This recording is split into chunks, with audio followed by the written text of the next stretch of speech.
예, 코로나19와 과학적 사회, 지금 키스텝 한국과학기술기획평가원에서 마련한 사회적 문제 해결 포럼에 아주 흥미로운 새로운 기획입니다. 그런데 벌써 오늘 4회차에 접어들었습니다. 벌써 3번의 이제 앞에 발표와 토론이 있었고요. 오늘 4회차 조금 더 이제 깊이 있는 이야기가 나오지 않을까 생각이 되는데요. 자, 이승규 박사님, 저랑 같이 코모더레이터 공동 진행 맡고 계신데 오늘 소감이 어떠세요? 네. 이게 처음 시작할 때 굉장히 뭐 기대도 됐지만 사실은 불안함도 컸었거든요. 이게 어떤 식으로 진행이 될까?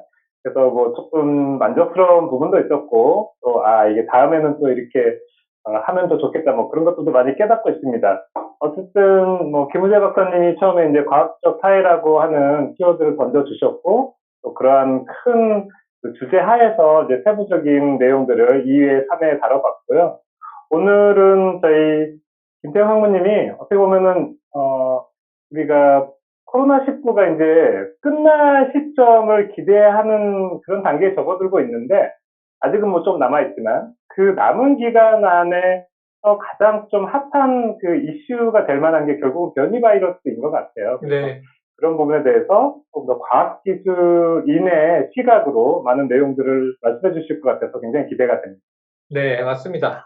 자, 이게 코로나19라는 글로벌 팬데믹, 뭐 인류 역사상 처음 맞는 전 세계가 셧다운 되기도 했고요. 지금도 이 하늘길, 바닷길이 열리지 못하고 있는 상황인데 변이 바이러스까지 여러 유형이 나타나고 있다라는 걱정스러운 얘기가 있고 이 와중에 뭐 이제 선진국을 중심으로 우리나라도 또 이 백신 접종을 굉장히 빠르게 이제 접종해 나가고 있는 상황이에요. 백신의 속도냐, 변이 바이러스의 전파 속도냐, 속도전이 벌어진 양상이기도 해요. 자, 첫 번째는 이제 이 과학적 사회에서 과학 지식인의 역할은 무엇인가? 김우재 박사님이 큰 화두를 열어주셨고, 두 번째 시간에는 이제 코로나의 영웅 이재갑 교수님이 K 방역에 대해서 다 알지 못했던 이야기, 숨은 이야기를 또 중심으로 국민 참여에 대한 이야기를 해주셨고, 지난주에는 처음으로 이제 콜라보레이션 발표였습니다. 윤성질 박사님하고 송만기 박사님이 백신 개발과 관련된 숨은 이야기, 아주 흥미진진한 이야기를 들려주셨는데, 오늘 말씀하신 대로 오늘은 이 김태형 테라젠 바이오의 상무님께서 변이 바이러스 유행과 대응, 과학기술자는 어떻게 생각할까? 제 생각에는 그 뒤에 과학기술자들은 또 어떻게 행동해야 하는가에 대한 과제까지도 이어져 나올 것 같다는 생각이 들고요. 오늘은 또 스페셜 발제로 고려대학교 환경공학과 김성표 교수님의 관련 발제가 이어질 예정입니다. 여러분 크게 한번 기대해 주시고 오늘 내용으로 들어가 보도록 하겠습니다. 자, 플로에 계신 오늘 외부에서 참여하신 분들, 유튜브로 보고 계신 분들도 질문을 게시판으로 올려주시거나 또는 쪽지 형태로 보내주시면 저희 이승규 박사님께서 최대한 소화할 수 있도록 노력을 다하겠습니다. 자, 그럼 김태형 상무님 시작해 주시죠. 예, 발표 자료를 공유하겠습니다.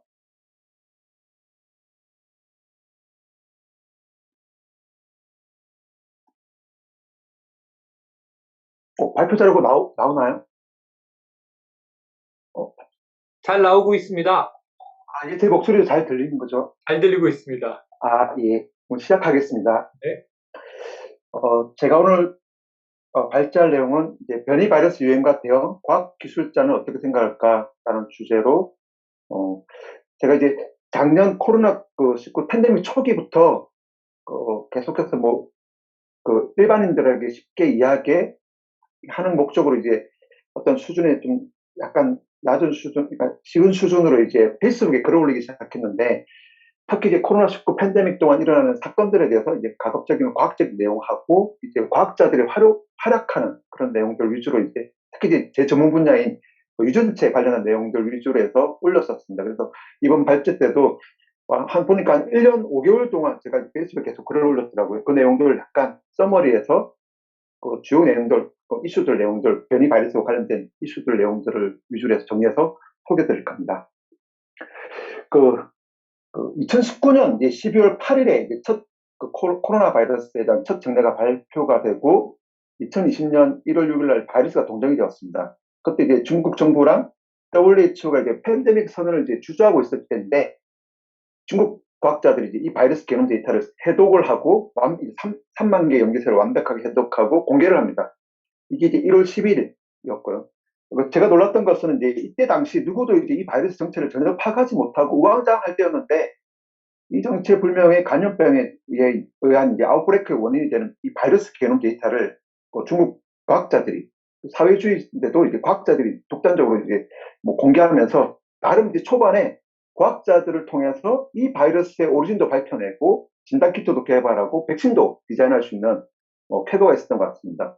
이때 당시 저도 이제 관련서를 진뱅크에서 NCBI 진뱅크 들어가서 다운로드 받아가지고 설 유사성을 이제 비교 분석하는 툴을 이용해서 기존 데이터베이스에서 검색해 보니까 박쥐 유래 코로나 바이러스로 유사하게 나오더라고요. 아마 저처럼 이런 데이터를 들여다볼 수 있는 전 세계 수천 명의 과학자들이 이런 식으로 이 바이러스 정체를 처음 접하게 됐을 것 같습니다.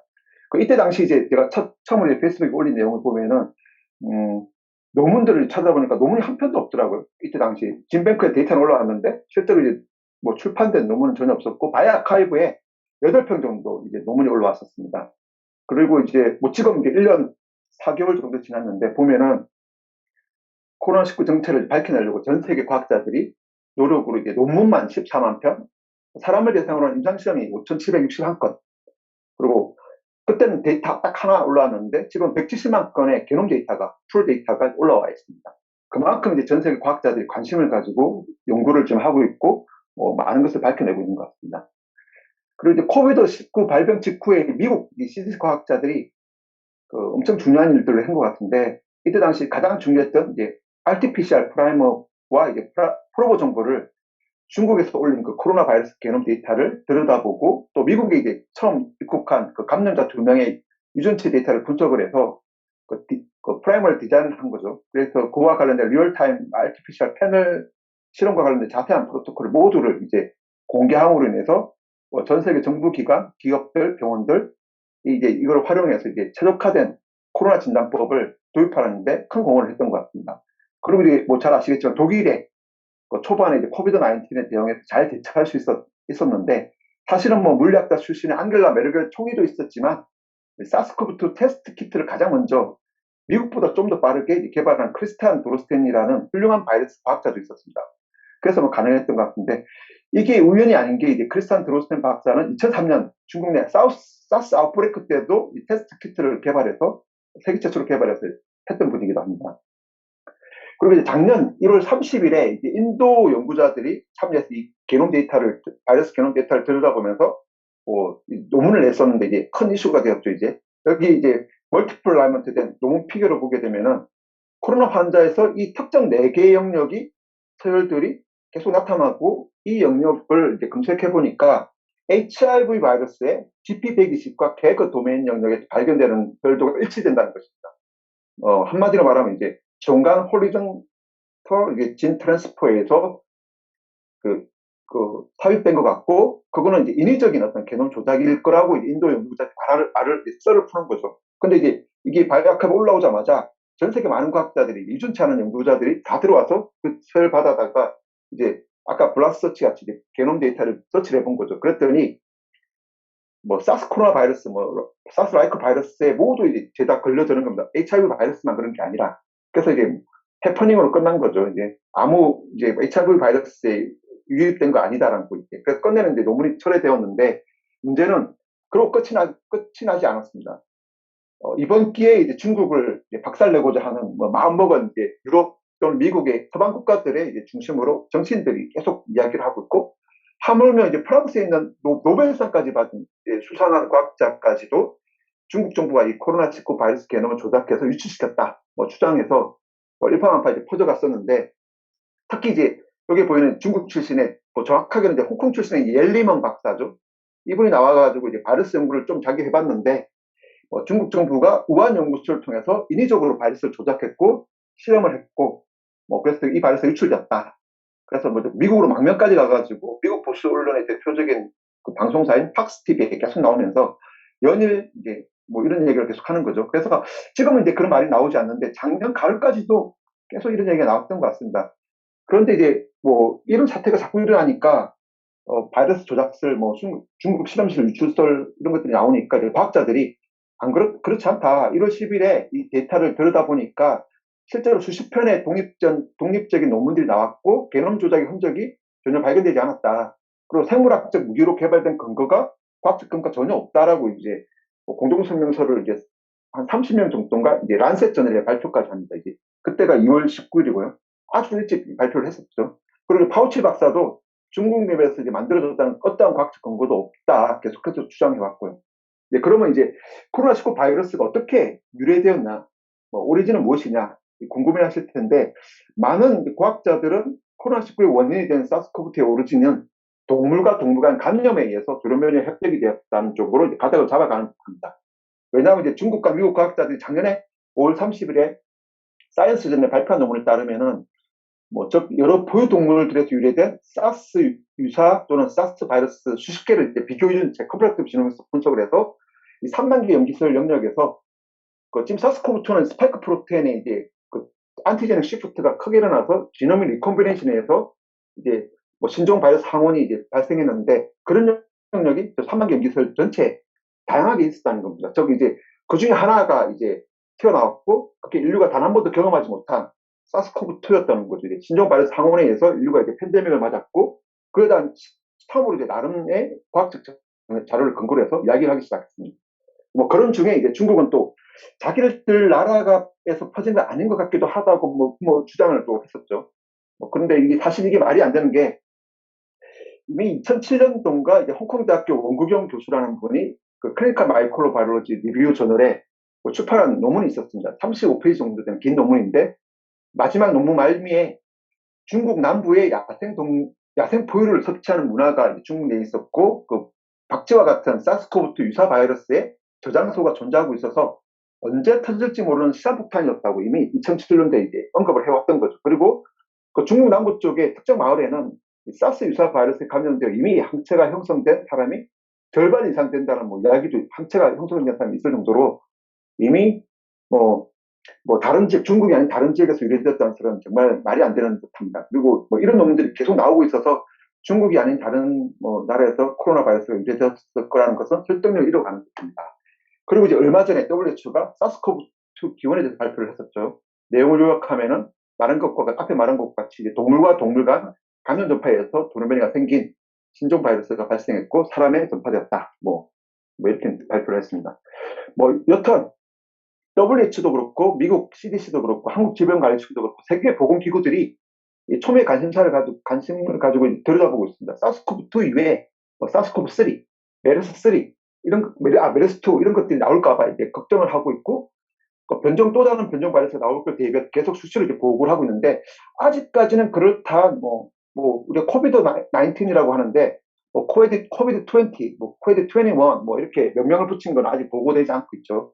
그래서 명확한 변종은 발견되지 않고 있지만 지금 안티제닉 드리프트, 즉 항원 소변이에 의해서 감염 전파력을 높이거나 돌연변이 계속 발생해서 재감염을 높이거나 백신의 내성이 생기는 변이 바이러스는 계속 발견되는 것 같습니다. 이렇게 보면 이제 영국, 남아프리카, 브라질, 인도 변이 바이러스들이 계속 이제 나오는 거죠. 어쩔 수 없는 겁니다. 이제 사스코브2 같은 경우 RNA 바이러스다 보니 그런 거죠. 이 3만 개 염기설 중에 이제 특정 영역에서 계속 랜덤하게 돌연변이가 발생하고 아마 사람보다 100만 배 정도 더 변이가 자주 발생하는 것 같습니다. 그래서 이제 넥스트 스트레인이라는 그 사이트에 들어가 보면 바이러스 변이 발생 속도를 계산할 수 있는 사이트가 있는데 들어가서 계산해 보면은 사스코브2 같은 경우는 연간 약 24.8개 정도 변이가 축적되고 인플루엔자 바이러스 같은 경우는 54개가 1년에 생긴다고 합니다.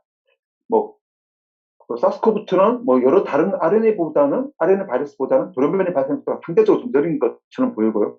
그래서 게놈 사이즈 대비 독감 바이러스보다는 2배, HIV 바이러스보다는 4배 이상 느리게 돌연변이가 발생하는 것 같습니다. 그래서 그런지 최근에 이제 이스라엘이나 영국, 미국 등에서 변이 바이러스가 유행함에도 불구하고 코로나 백신 접종이 빠르게 일어나다 보니까 변이 발생 속도보다 빠르게 이제 백신 접종에서 집단 면역이 발생하게 되는 것도 볼 수가 있고, 이런 이유이지 않을까 싶습니다.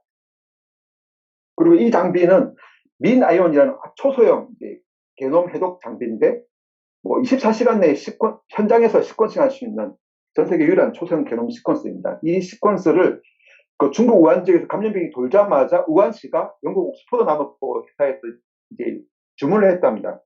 그래가지고 이제 그때 뭐 우한 지역 또는 중국 전역에 발생한 다양한 코로나 바이러스를 게놈 데이터를 수백 개를 그때 분석을 해서 올리기도 했고요.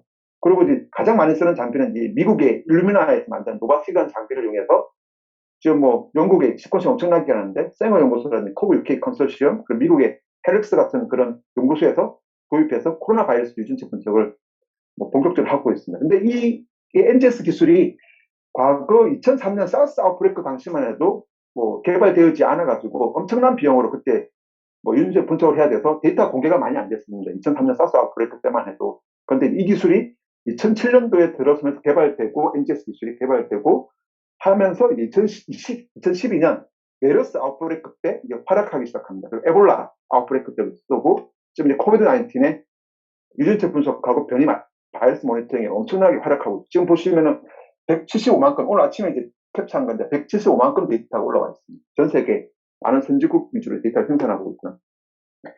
그리고 뭐 세계 최초로 이제 이슈가 된 변이 바이러스는 그 L84S 변이 바이러스가 아닐까 싶습니다. 이게 이제 중국에서 처음으로 나온 변이 바이러스인데 이때 당시 이제 중국에서 이제 유럽으로 퍼지면서 이탈리아를 중심으로 해서 중환자가 막 늘어나고 사망자가 막 늘어나니까 이 변이 바이러스가 감염 시 중증도를 높이는 임상적 결과 차이를 보이는 바이러스가 아닐까. 첫 바이러스, 변이 바이러스가 아닐까. 뭐 변종 바이러스가 아닐까. 뭐 의심을 했었죠. 그러다가 이제 코로나 바이러스 인간 숙주에 있어 감염 시 중증도와 이제 임상적 결과 차이를 보이는 이유에 대해서 상하이 푸단 대학교에 있는 연구진들이 밝힌 연구 논문이 네이처에 발표된 논문을 보게 되면 코비드 19에 있어서 임상적 차이를 보이는 인간 숙주의 요인은 환자의 나이하고 림프구 간소증에 크게 관여하는 것 같고 뭐 바이러스의 돌연변이에서는 전혀 관련이 없다고 이제 처음으로 이제 발표를 합니다. 그러면서 이제 본격적으로 이제 변이 바이러스다운 변이 바이러스가 나오게 되는데 이 G614 변이 바이러스입니다. 뭐 줄여서 이제 G 변이 바이러스라고도 하는데 이 바이러스는 지금까지도 가장 확산이 많이 되고 있고 가장 지금 최근에 이슈가 되고 있는 영국, 남아프리카, 브라질, 인도 변이 바이러스 모두 사실은 이 G614, G 변이 바이러스에 파생된 형태라고 해도 과언이 아닐 정도입니다. 그 2020년 6월 달에 G세이드에 올라온 5만 개 데이터를 들여다보면은 코로나19 바이러스 이때 당시만 해도 뭐 G614, 즉 G그룹이 가장 많이 감염을 확산시키고 있었고 보면 이제 75% 정도 현재는 거의 뭐 100% 뭐 이 바이러스가 전 세계를 독점하고 있다고 봐도 과언은 아닌 듯합니다. 그래서 이제 이 바이러스가 이제 변종이 아니냐 뭐 이렇게 이야기가 많았고 특히 이제 한국 언론에서는 이제 아예 그냥 변종이다 뭐 엄청나게 퍼지고 있고 6배, 10배 감염 전파력이 있다 이렇게 발표를 했었는데 그래서 궁금해가지고 이제 이 근거가 뭔지를 찾아봤더니 스크립스 연구소랑 뭐 로스알라모스 연구소에서 발표한 논문을 가지고 이제 근거로 이제 발표를 했더라고요.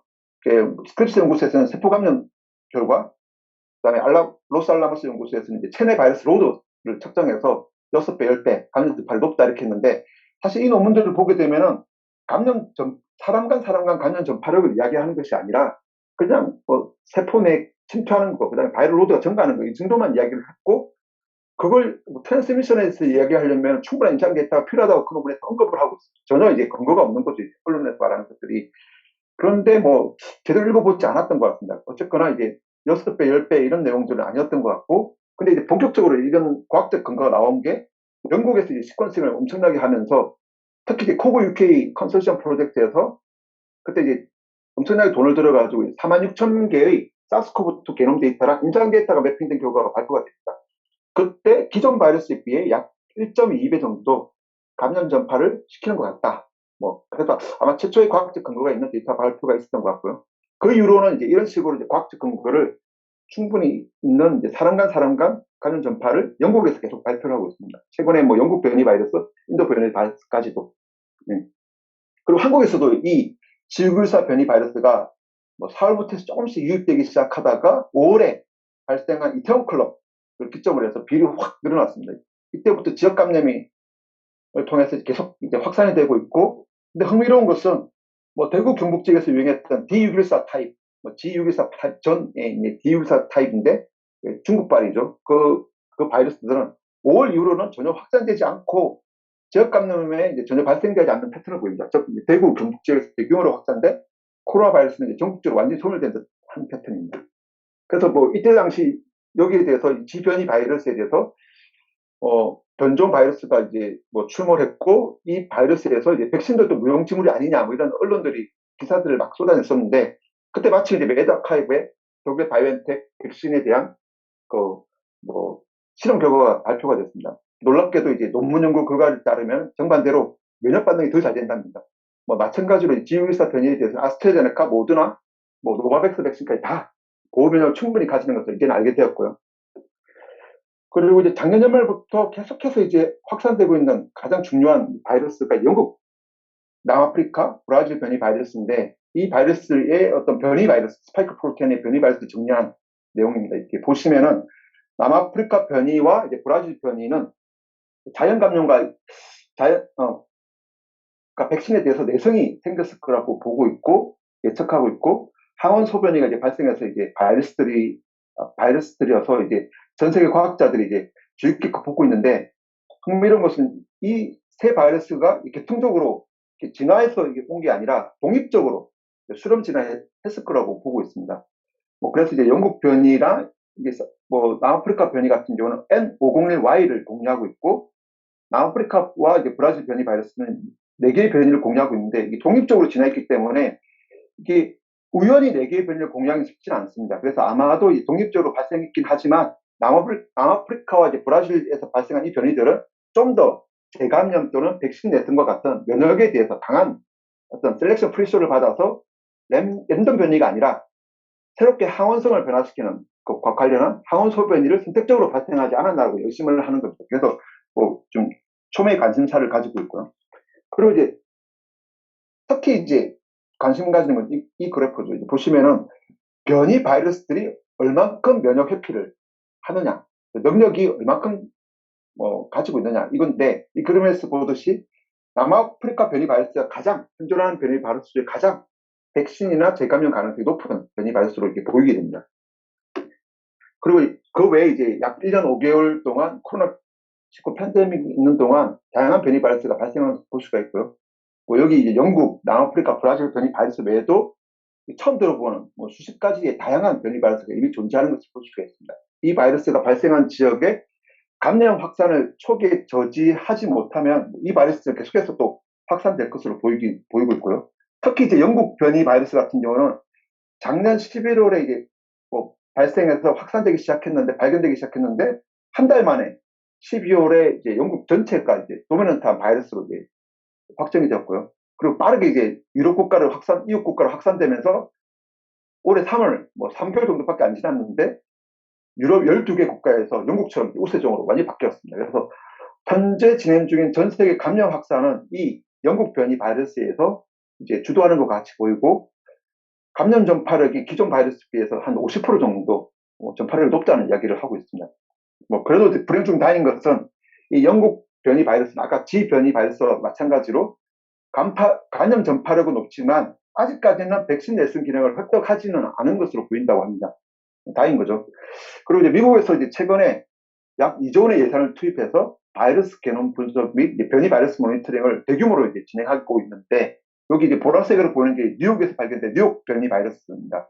그리고 이제 하늘색이 영국 변이 바이러스인데 보면 영국 변이 바이러스보다 뉴욕 변이 바이러스가 더 빠르게 확산되는 것을 볼 수가 있습니다. 그래서 이제 좀 더 이제 영국 변이 바이러스보다 뉴욕 변이 바이러스가 이제 더 감염 전파력이 높은 거 아니냐 의심하는 발표들이 이제 미국도 이제 그러니까 유전체 분석을 많이 하면서 이제 발표되기 시작하고 있고요. 그리고 최근에 이제 영국과 남아프리카 변이 바이러스에 대해서 약 1만 5천 명 규모의 노바백스 백신 임상 3상 결과가 발표가 됐는데 뭐 다행히도 영국 변이 바이러스에 대해서는 약 90% 정도 백신 효능이 확인되었습니다. 그런데 이제 문제는 여지없이 이제 남아프리카 변이 바이러스에 대해서는 약 50% 정도밖에 효능이 확인 안 됐답니다. 뭐 그리고 설상가상으로 이제 남아프리카 공화국에 이 변이 바이러스가 완전 주도하고 우점적으로 바뀐 상태고요, 최근에. 그래서 아마 이 기존 바이러스에 비해서 감염 전파력도 남아프리카 변이가 높고, 그리고 백신 내성도 이제 획득한 것 같아서, 뭐 한국이나 이제 전 세계에 유행하게 된다면 크게 문제가 될 여지가 있지 않을까, 가장 우려하는 그 바이러스 중에 하나인 것 같습니다. 뭐 데이비드 호 그룹에서 발표한 내용을 보면은, 안타깝게도 이제 모더나 화이자 같은 각광받는 mRNA 백신도 이 남아프리카 변이 바이러스에서는 중화 형성을 이제 감소시키는 어떤 내성이 발생된 것을 볼 수가 있고요. 그래서 이제 뭐 아스트라제네카 백신뿐만 아니라 그 mRNA 백신까지 그 효능이 많이 떨어지는 걸 볼 수가 있습니다. 그래서 이제 모더나는 뭐 딱 이 결과를 알자마자 개발에 들어갔던 것 같습니다. 그 남아프리카 변이 바이러스에 대응하는 부스터 백신을 이미 개발했었고 며칠 전이죠. 아마 이게 얼마 안 된 것 같은데 올해 5월 초에 모더나가 업데이트한 3차 부스터 백신을 개발했고 내성이 생긴 남아프리카 변이 바이러스에서도 충분히 면역 반응을 보였다고 이제 발표를 했습니다. 그래서 뭐 백신 내성을 획득한 변이 바이러스를 이제 새롭게 업데이트한 그 백신 부스트로 면역 반응 효과를 보인 첫 사례인 것 같습니다. 나름 이제 희망적인 결과인 것 같고요.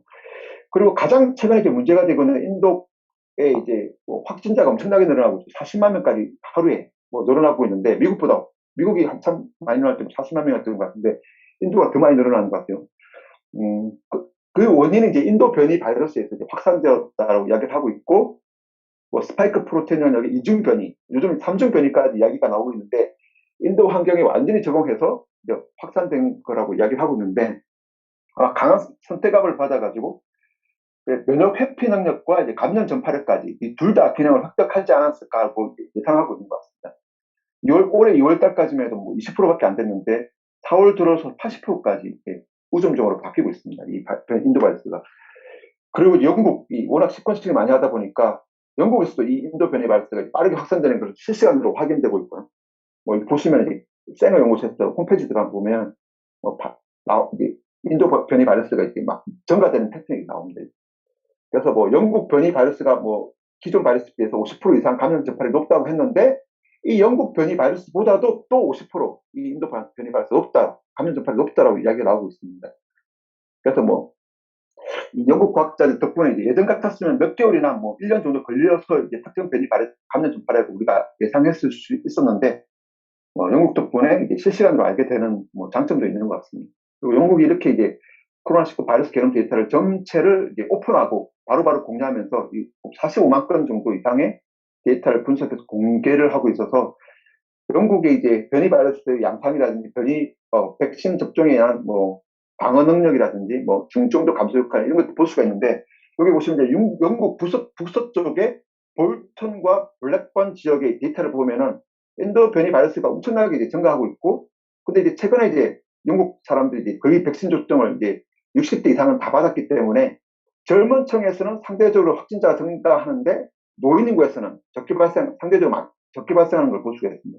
즉, 아스트라제네카나 이제 화이자 백신 같은 경우는 적어도 이제 인도 변이 바이러스에서는 조금 이제 감염 예방 효과가 입증된 듯한 보입니다. 그리고 이제 뭐 잘 아시겠지만 그 아스트라제네카 백신의 나라인 영국은 뭐 3개월 전만 해도 하루 최대 1200명 이상의 코로나 사망자가 발생했던 국가였는데 최근 백신 접종으로 이제 5월 들어서부터는 1일 신규 사망자가 10명 이하로 확 줄었습니다.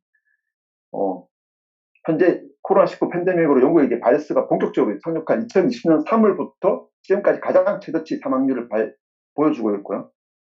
그리고 이제 모든 종류의 변이 바이러스가 이제 유입되고 있는 영국 입장에서 뭐 아스트라제네카 백신이 효과를 분명히 보이는 것 같습니다. 사망자를 확실히 줄이고 있고 중증자를 줄이는 것 같습니다. 그래서 거의 제로 수준까지 줄여주는 효과가 있지 않는가 하는 이제 데이터인 것 같습니다. 그리고 이제 이 인도 변이 바이러스에 대해서도 모더나 CEO가 직접 이제 최근에 방송에 나와서 새 버전의 부스터 백신을 만들겠다라고 발표를 했고, 그래서 아마 mRNA 백신 플랫폼이 이 인류가 처음으로 이제 바이러스 변이 발생 속도보다 좀 빠르게 대응할 수 있는 어떤 플랫폼이 되지 않을까. 뭐 이런 식으로 한다면은 이제 바이러스의 군비 경쟁에서 조금 더 빠르게 한 반발짝 정도 빠르게 대응하지 않을까 하는 기대를 좀 가져봅니다. 그래서 희망적인 것 같고요. 그래서 뭐 이런 식으로 이제 인류는 이제 유전체 기반으로 이제 코비드-19 위기 대응을 이제 해야 하며 유전체 기반으로 정확한 감염 확산을 예측할 수가 있고요. 조금 뒤에 이제 발제하실 김성표 교수님 하시역학 기술 또한 감염 확산 및 변이 발생을 좀 더 조기에 발견해서 모니터링하는 기술입니다. 그래서 그런 것도 적용돼야 될 것 같고, 앞으로 이제 뭐 학교 관공서 기업을 리오픈해야 되는데 대규모 저비용의 차세대 검사법도 이제 검토될 필요가 있어 보입니다. 그리고 무엇보다도 변이 바이러스 발생을 한 발짝 또는 반 발짝 빨리 예상하고 확산되는 이제 시점과 맞춰서 이제 적절한 백신도 개발돼서 뭐 임상시험도 통과가 되어서 빨리 바이러스를 이겨내는 방식으로 사례를 내야 되지 않을까 기대를 해봅니다. 특히 이제 코비드-19을 잘 이겨낸 국가들을 보면 여성 리더들이 많습니다. 국가 리더들이.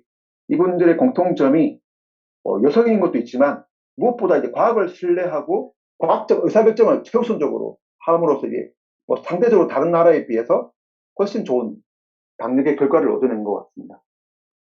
마지막으로 이제 생어 연구소 이제 알렉사 카칸이라는 연구원이 그림을 이제 공유하고 제 발표를 마칠까 하는데 이 그림을 보면 뭐 느끼는 거 없습니까? 저는 이제 이 반지의 제왕에 나오는 사우론 군대가 막 이제 성을 함락하려고 쳐들어왔을 때 마법사 간달프가 이제 지원군을 이끌고 와가지고 이제 전세를 역전시키는 그런 장면을 보는 것 같습니다. 이렇게.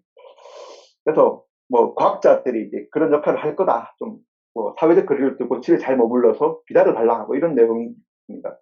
그래서 이제 마지막으로 제가 하고 싶은 말은 이 코로나19 팬데믹은 과학자들을 이제 포함해서 모든 사람들이 이제 과학적으로 접근할 때에만 유일하게 극복할 수 있지 않을까 생각을 합니다.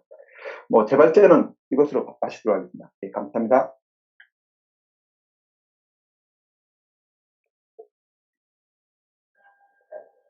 네, 시간을 조금 충분하게 쓰셨지만 어쨌든 내용이 뭐 아주 탄탄해서 흥미진진했습니다. 그리고 또 우리가 겪고 있고 우리가 지금 직면하고 있는 문제와 직결되어 있기 때문에 이건 뭐 귀를 기울이지 않을 수가 없는 주제였는데요. 자, 이제 많은 분들 궁금한 게 또 많이 있으실 거예요. 이제 바로 첫 번째 발제에 대한 토론으로 뛰어들어가 보도록 할 텐데, 자, 이승규 박사님 먼저 혹시 궁금한 거 말씀해 주시죠. 네, 아마 뭐 굉장히 재밌는 질문들이 많이 나올 것 같습니다. 그래서 오늘 토론이 기대가 되고요. 그런 본격적인 토론에 앞서서 제가 가볍게 약간 소회를 여쭤보는 질문을 하나 드릴까 합니다. 1년 반 동안 지금 이렇게 열심히 그 SNS를 통해서 유익한 정보를 가지고 그 대중들과 소통을 하고 계시는데, 오늘 발제를 듣다 보니까 그동안에 제가 이렇게 듣는 많은 정보와 조금 차별적인 특성이 느껴졌습니다. 그래서 코로나19 대응을 생각하면 보통 방역, 또 백신 개발, 치료제 개발 이런 이제 단어들이 생각나고, 그렇게 되면 이제 주요 주체가 방역당국, 백신이나 치료제 개발 연구자, 또 의료인 뭐 이런 주체들이 생각이 났는데, 오늘 발제를 듣다 보니까 유전체 과학 기술자가 이렇게 중요할 수 있구나라는 느낌도 같이 드는 것 같아요. 그래서 유전차 과학 기술자만이 갖는 차별적인 시각이나 접근 방법이 있다면 좀 말씀해 주시면 감사하겠습니다. 딱히 뭐 유전체 과학기술자만의 차별적 관점이 있을지 잘 모르겠는데 고민 안 해봤는데요. 뭐 생각해 보면은 방역 당국에는 이제 뭐 백신 치료제 개발 연구자나 뭐 의료진들도 뭐 최선을 다해서 이제 맡은 소임을 잘 하고 있는 것 같고 큰 성과를 내고 있는 것 같습니다. 근데 유전체 과학자들은 이미 벌어진 일에 있어서 데이터를 보고 약간 후향적으로 데이터를 보고 경찰들이 범죄 수사 프로파일러 하듯이 예상을 하는 거죠. 이 원인이 무엇일까? 뭐 이런 걸 예상하고 가까운 미래에 어떤 일이 일어날까? 근데 뭐 정확할 때도 있고 부정확할 때도 있는데 어떻게든 드라이하게 이런 것들을 이제 발표하는 것이 중요한 것 같고요. 그래서 뭐 팬데믹 끝나고 엔데믹으로 갈 것 같은데 이 변이 바이러스가 매우 이제 관건이 될 것 같습니다. 그래서 이 변이 바이러스에서 앞으로 전 세계가 이제 이 유전체 분석을 통해서 아주 드라이하게 데이터 분석하고 드라이하게 공유하고 발표하는 뭐 그런 역할을 하는 게 중요하지 않을까 뭐 그 생각을 합니다. 네. 자, 별다른 차이는 없을 것이다. 공유하는 것이다. 연대하는 것이다. 이런 말씀을 주셨어요. 그리고 이제 사전 질문들이 있긴 합니다만, 지금 뭐 동만기 박사님, 또 이재갑 교수님, 이런 질문들이 있는데요. 지금 두 분 다 오늘 좀 굉장히 바쁘신 상황인 것 같아요. 들어가기 시사난. 그래서, 지난주에 이미 김우재 교수님께서 조금 더 자유 토론 중심으로 활발하게, 흥미진진하게 가보자. 이런 제안을 해서, 오늘 조금 하필이면 김태형 상무님이 좀 모르모트가 돼서 죄송합니다. 하지만 어쩌겠습니까? 이 과학이라는 것은 혁신에 도전을 해야 이루어지는 것만큼 오늘은 마구잡이. 그래서 지금 제 눈에 딱 띈 분이 우리 김준일 대표님. 김준일 대표님 이제 항상 방송 마치시고 들어오는데 오늘 굉장히 좀 흥미진진하게 들으셨죠? 예, 원래 제가 또 관심이 있고, 그 김대영 네. 상무님이 평소에 페이스북에 이거 정보를 굉장히 자주 올려주셔서 큰 맞아요, 도움을 맞아요. 받고 있습니다. 그 내용을 오늘 예, 집대성한 거라고 말씀 주셨어요. 이 자리를 빌어서 정말 감사드린다고 일단 말씀드리고 아, 싶고요. 예, 제가 궁금한 거는 사실 이겁니다. 이게 그 백신이 어쨌든 지금 상당한 여러 연고변이라든지 이런 거에 효과가 있다라고 나왔는데, 이게 백신 제조 방식이 지난주에도 얘기가 나왔지만은 이게 다르잖아요. 단백질 제조합 방식도 있고 그렇죠. 아데노바이러스, 뭐 mRNA. 근데 어떤 종류의 백신이 이런 변이 바이러스에 좀 더 효과적인지 개발 기간이 또 빠른지에 대해서 좀 의견을 듣고 싶은데요. 제가 듣기로는 메신저 RNA 방식이 상당히 6개월 안에 이런 변이 바이러스에 빨리 대응할 수 있다. 이 정도는 제가 들어서 알고 있는데 어떤 좀 아시는 만큼 좀 설명을 좀 해줬으면 좋겠습니다. 근데 이 분야는 제가 잘 몰라서 문정식 박사님 대신 대답해 줄 수 있으세요? 오늘 그 네, 문 박사님. NIH, 네, 오늘 그 NIH에서 NIH 그 수장이신 그 박사님과 그다음에 NIH에서 모더나 백신 디자인하셨던 그 쿠벳 박사라고 있어요. 그 두 분이 이제 대담을 하는 거를 들었는데 얘기를 하기에 그 시퀀스가 나오자마자 자기네는 실험실 없이 컴퓨터만 갖고 집에서 백신을 디자인했다고 얘기를 하더라고요. 와. 그러니까 제가 오늘 그거 잘 들었네요. 아, 어쨌든 그러니까 그 컴퓨터만으로도 충분히 백신 디자인할 수 있으니까 왜냐면 우리는 그 mRNA 같은 경우는 4가지 캐릭터잖아요. 우리 유전자의 캐릭터만 갖고서 그 조합으로 백신을 디자인할 수 있는 거기 때문에 훨씬 더 쉽죠. 사실 그 단백질 제조업 같은 경우에는 우리가 유전자에 서열을 해서 그걸 다시 합성을 한 다음에 합성한 거를 다시 프로테인으로 발현을 시켜야 돼. 단백질로 발현을 시키는 과정을 해야 되는 거니까 그거는 시간이 더 한 단계 더 걸리는 그런 일이거든요. 근데 이거는 그냥 시퀀스만 우리가 컴퓨터로 디자인을 해서 합성을 그냥 시키면 되는 거기 때문에 훨씬 더 쉬운 거죠. 근데 합성을 인제 처음에 시켰을 때 어느 부위가 또 어떠한 그 아미노산 서열이 가장 그 이뮤노제닉한 그러니까 백신의 효과를 잘 나타낼 수 있는지를 테스트를 해야 되기 때문에 한 가지만 디자인하는 건 아니고요. 이제 만약에 변이가 생겼다 그러면 그 시퀀스 자체에 이제 몇 가지 예상되는 몇 가지를 그 프로그램으로 다 할 수가 있거든요. 그걸 통해서 예상되는 몇 가지를 이렇게 골라서 그것 중에서 합성을 한다면 이제 그것 중에서 얼마큼 이제 효과를 보는지를 이제 실험실에서 테스트를 통해서 만드는 거니까 훨씬 더 쉽게 빠르게 대응할 수 있다는 장점이 있죠. 네, 실험실이 아니라 컴퓨터한테만 있으면 이 백신을 디자인할 수 있다. 좋은 시대다. 대단한 시대다. 좋은 이런 시대. 생각이 맞아요. 들고요. 그러면 제가 이해한 게 맞는지, 그러니까 메신저 RNA 방식이 어찌됐든 변이 바이러스를 대응하는 데는 가장 효과적이다. 그리고 가장 기간을 단축할 수 있다. 이렇게 이해를 하면 됩니다. 네, 문 박사님 네네. 답변 주세요. 네네. 맞다. 네네. 알겠습니다. 감사합니다. 그리고 예. 제가 궁금한 게 있는데 그러면 이제 그 부스터 백신 같은 경우는 임상 시험을 어느 정도 수준으로 하나요? 네. 그거는 송만비 박사님 말씀해 주셔야 될 것 같은데. 네. 백신 개발 전문가인 송만기 박사님.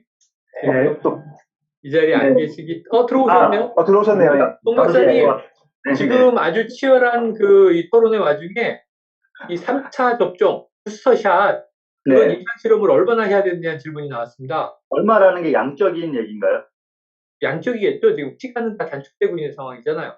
네네. 제가 듣기로 뭐 연령대에 따라 좀 다른 것 같긴 한데 그 아마 뭐 25 모더나 같은 경우도 이제 양을 좀 줄여서 25 마이크론 거기서부터 또 하는 것 같아요. 근데 뭐 그런 것들이 이제 지금 연령대에 따른 또 효능과 이 부작용 간의 그런 것들이 아직 빠르게 개발하면서 정확하게 이게 스타디된 게 아니라서요. 아마 좀 양을 좀 낮춰서 좀 그 하려고 하는 노력들이 많이 진행이 되고 있는데 그게 또 나이대에 따라서 좀 다른 방향으로 가지 않을까 싶습니다. 왜냐하면 독감 바이러스 백신 같은 경우에도 노인들용 백신은 항원량이 약 4배 정도 쓰인 백신이 있거든요.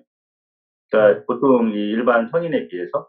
근데 그런 거 비춰봤을 때 앞으로는 좀 그런 식으로 좀 방향이 진행되지 않을까 싶은데 그건 정확히는 아직 잘 모르겠습니다. 그게 오픈되거나 이러진 않아가지고요. 하지만 좀 양적인 어떤 그런 차이는 좀 두려고 하는 것 같습니다. 네. 일단은 개발 제약 업체에서 모델링을 하고 기준을 설정하면 그걸 공개해서 또 이제 공공 검증을 받는 절차를 거치게 되겠죠. 네네. 이번에 보니까 1차 아스트라제네카, 2차 화이자, 교차 접종 효과가 높다. 이걸 스페인의 왕립보건연구원에서 냈을 때는 샘플이 한 600여 명밖에 안 되더라고요. 우리나라도 이제 지금 유사한 교차 접종 실험을 한다라고 알려져 있습니다. 자, 그러면은 지금 송만기 박사님 들어오셨으니까 이 발표 들으셨어요? 김태형 상무님? 네네, 잘 들었습니다. 그러면 질문 하나 멋진 걸로 날려주시죠. 네, 뭐, 원래 예정돼 있던 질문도 있는데, 저도 이제 백신을 하다 보니까, 이제, 김태형 상무님 생각하실 때, 우리가 이제 지금 뭐, 과학자들이 이렇게 이제 많은 이제 변종 바이러스를 지금 어떤 게 많이 나오고 저게 많이 나오고, 그리고 이제 그게 얼마나 위험하고 이런 거 다 비교를 하고 있는데, 상무님 그래도 이제 이쪽 변종에 대한 그 여러 가지 다양한 정보들을 계속 저보다도 훨씬 많이 이렇게 계속 입수하시는 것 같아요. 그래서 상무님이 봤을 때 어떤 변종에 대한 그 백신이 가장 지금 우선적으로 필요한 것으로 보이는지, 그리고 변종이 향후에 뭐 어떤 분들은 변종이 너무 많이 나와서 지금 뭐 백신 개발이 그러니까 내년쯤 되면 혼란에 빠질 수도 있다. 이렇게까지 또 심하게 얘기하시는 분이 계신데 저는 사실 개인적으로 그렇게까지 생각하지는 않고 있거든요. 이게 변이가 어떤 좀 제한된 범위 내에서 이루어지는 것 같아서 그래서 그런 것들에 대해서 좀 상무님의 좀 생각이 어떠신지 좀 묻고 싶습니다. 예.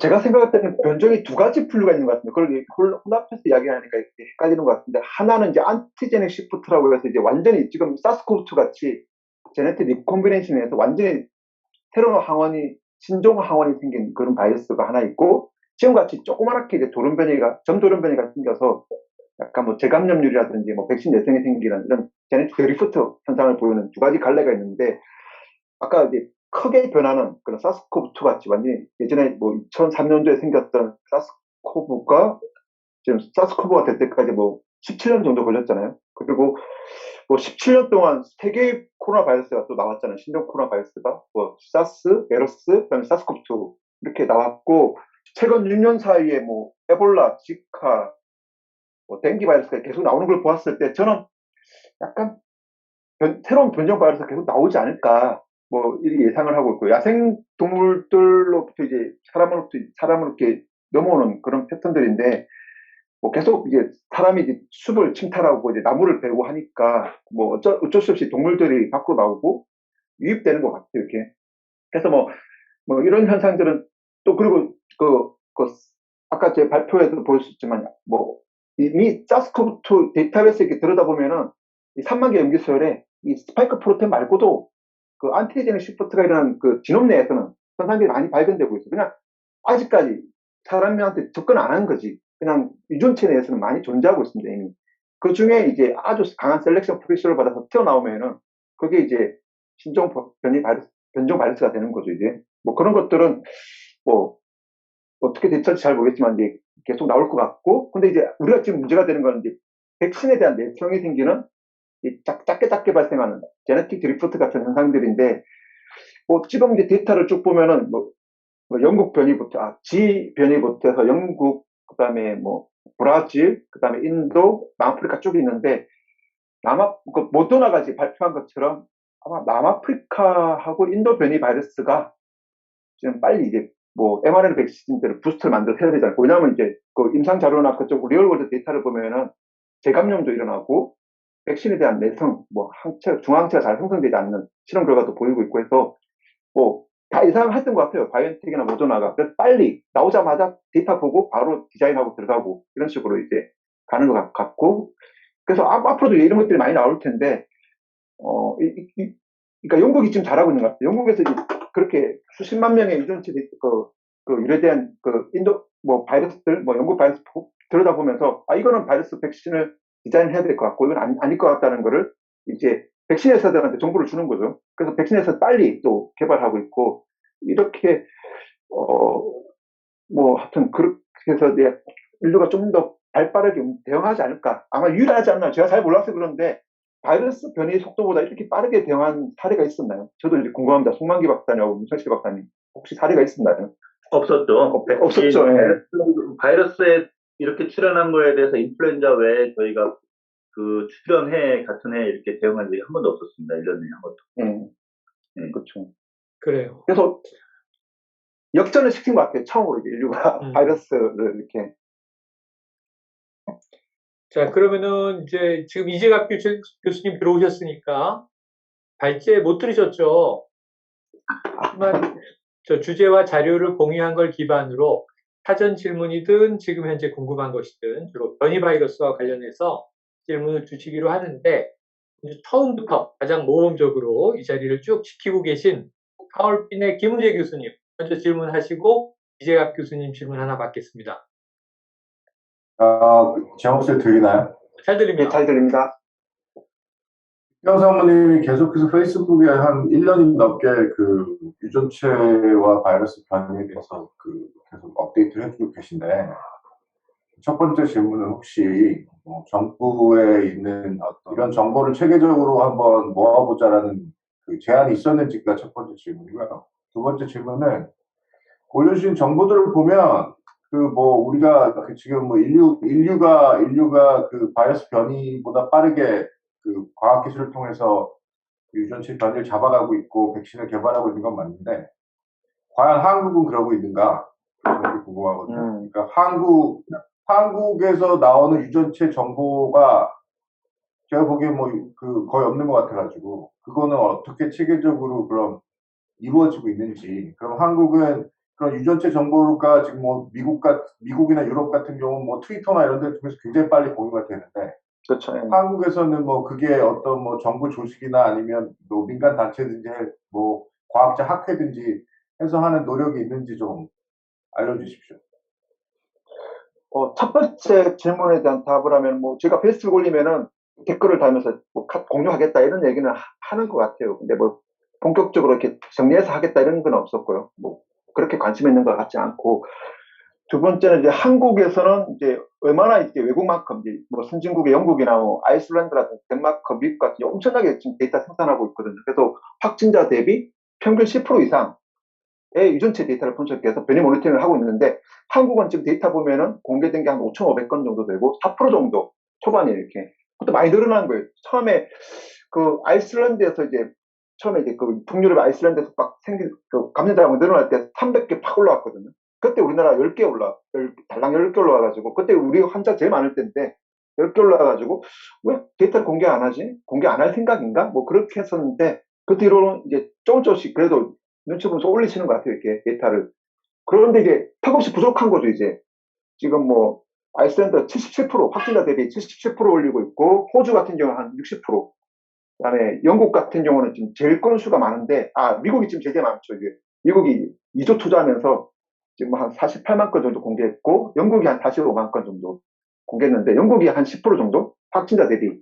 그래서 한 평균 한 10% 정도는 해야지 OECD 평균 정도 되는 것 같고, 그래야지 이 실시간 모니터링이, 변이 바이러스 모니터링이 되는 것 같은데, 한국은 또 뭐 확진자가 많지 않다 보니까 또 관심이 별로 없는 것 같기도 하고요. 혹시 뭐 확진자가 많은 뭐 브라질이나 영국 이런 데서 그걸 거꾸로 얘기하면 확진자가 적으니까 전체를 다 할 수도 있다는 얘기잖아요. 그렇죠, 그렇죠. 그래서 그러니까 유전체 정보를 어떻게 이 바이러스와 대응할 때 체계적으로 이용해야 되는지에 대한 아무도 없는 거잖아요. 저는 그렇게 생각합니다. 김태형 상무님 입으로 그 얘기 듣고 싶어가지고. 네, 자 이제 한 가지 김은재 교수님이 확인을 하셨고 책임 있는 어떤 좀 필요하다. 이재갑 교수님 전 사전 질문 보니까 약간 비슷한 이 뉘앙스의 질문이 뜬 것 같아요. 그러니까 지금 늘 얘기하지만 산관학 협력이 중요한데 아카데미, 이 학계 사이드하고 기업, 오늘 김태현 상무님은 이제 기업에 계시니까 현장하고 소통이 잘 돼야 이게 시너지가 나는 건데 오늘 그 질문 주실 겁니까, 이재갑 교수님? 예. 일단 사실 국내 상황이 사실 가진 문제들이 잘 들리시나요? 예. 네, 잘 들립니다. 네. 지금 계신 곳은 어디예요? 지금 그 스위스 그랜드 호텔에 지금 학교 발표 끝나고 지금 잠깐 뒤에 그림 순간이가 있습니다. 그러니까 사실 지금 국내에서 계속 발생을 하잖아요. 이번에 대구 지역에서도 영국 발견이라는 얘기 나오고 울산도 그렇고 그다음에 부천에서 이제 그 남아공발 변이도 나오고 있는데 문제는 지금 그 홀지놈 시퀀싱 할 수 있는 게 코로나에 대해서는 이제 지역들은 꽤 있는데, 그러니까 지금 국내 검사기관, 공식적인 검사기관은 질병관리청밖에 안 하고 있고요. 그래서 맞습니다. 지금 이제 그걸 이제 보안용으로 이제 넘기겠다고 하고 있는데 아직 좀 속도가 늦거든요. 그러니까 그러다 보니까 어떤 문제가 생기냐면, 그러니까 환자가 입원하고 나서 거의 한 일주일은 지나야지 이게 변이냐 아닌지가 결정이 되는 거예요. 그래서 일부 변이는 뭐 재감염 뭐 아직은 뭐 데이터는 없겠지만, 그러니까 지금 변이 바이러스에 따라서는 격리를 1인 격리를 원칙으로 하는 경우들이 있거든요. 근데 그러면 이제 5건 왔다가 일주일 있다가 결과 나면 그때 격리를 하는 게 사실 의미도 없는 상황이 돼버리니까. 그다음에 또 전국 단위에서 만약에 서베일런스가 돼서 특정 지역에서 이제 뭐 몇 프로 이상이 이제 변이 발수 나오면 아예 처음부터 그 지역에서 확진자 나오면 그냥 격리시켜버리면 되잖아요. 그래서 일단 1인 격리 그렇죠. 위주로 해버리면 되는데 이제 그런 데이터, 전국 단위의 그런 발생 빈도를 볼 수 있는 지금 데이터를 못 만들어내고 있거든요. 그래서 이 부분들을 조금 정부 차원에서만 운영할 게 아니라 정부 차원의 기관들도 운영하지만 민간에다 넘기면 대폭적으로 검사 물량을 늘릴 수 있을 것 같은데 좀 그런 부분이 안타깝거든요. 그러니까 이런 부분까지 해서 제가 제일 힘든 거는 이번 코로나 상황에서 기업에서 보시기에 좀 아쉬운 부분들, 이런 부분들은 좀 개선이 되면 전반적으로 대응 능력에도 좀 도움이 될 것 같다는 부분이 있으면 얘기를 좀 해주시면 좋겠습니다.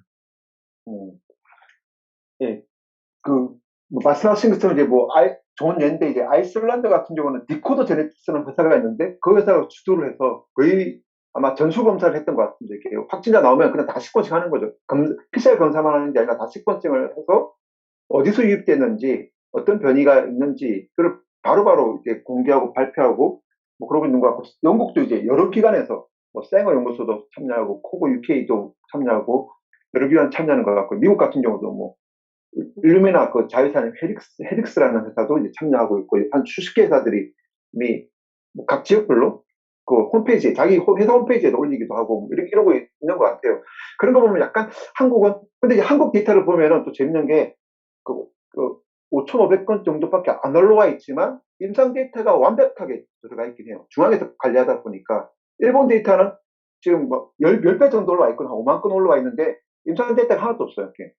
개인 뭐 여자 남자도 구분 안 될 정도로 그냥 막 유전체 데이터만 올리고 있어서 뭐 의미가 없는 데이터인 거죠. 근데 그래도 이제 한국은 질병관리청에서 중앙에서 관리하다 보니까 임상 데이터가 매핑된 그 가치 있는 데이터가 올라오는데 말씀하신 것처럼 중앙에 관리하다 보니까 속도도 느리고 데이터가 많이 올라오지는 못하는 그런 한계들이 있는 것 같아요. 그래서 이 두 개를 잘 결합을 해서 진행해야 될 것 같긴 하고요.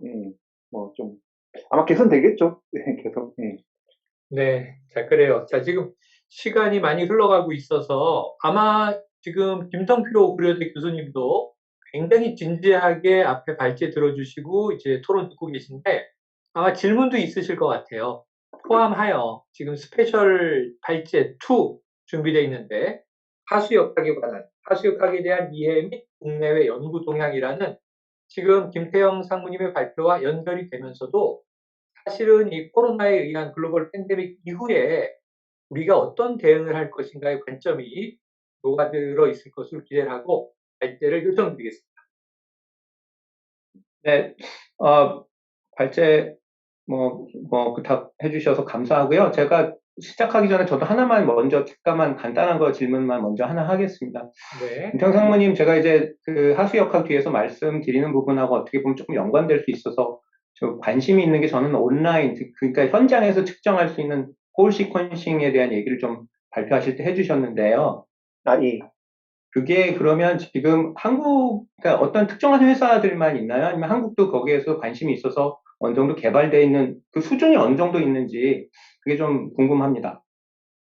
뭐 현재는 아까 제가 보여줬던 그 영국의 옥스퍼드 나노파라는 회사에서 만든 미나이온이라는 그 장비가 좀 현재는 유일한 것 같습니다. 이제 그걸로 예전에 에볼라 그 동아프리카에서 막 생겼을 때 그거 들고 이제 비행기 타고 가서 시퀀싱해서 데이터 올리고 그랬었거든요. 지금도 급하게 아웃브레이크가 생기는데 다 그 장비가 투입돼서 진행되고 있는데 장비도 얼마 안 하는데 이렇게 100만 원짜리고 카트리지 바꾸면 뭐 10만 원씩 바꿔가면서 계속 시퀀싱 할 수가 있어가지고 조그만 이렇게 그 스테플러 같이 조그만한데 이렇게 저희도 한 대 사가지고 가지고 있는데 뭐 예전에 메르스 터질 때 한번 딱 해봤거든요. 예, 그 데이터 시퀀싱에서 하나의 바이러스는 완벽하게 한 1000뎁스 정도 해서 거의 뭐 변이까지 다 볼 수 있게끔. 근데 에러가 좀 있어요. 이렇게 롱리드로 잘 읽을 수는 있지만 컴플리트하게, 완벽하게, 정확하게 읽기는 좀 쉽지는 않은데, 그래도 현장에서 바로 24시간에 읽을 수 있는 유일한 장비인 것 같아요. 근데 그쪽으로 많이 또 개발되고 있어서 앞으로 또 계속 나오지 않을까 싶습니다.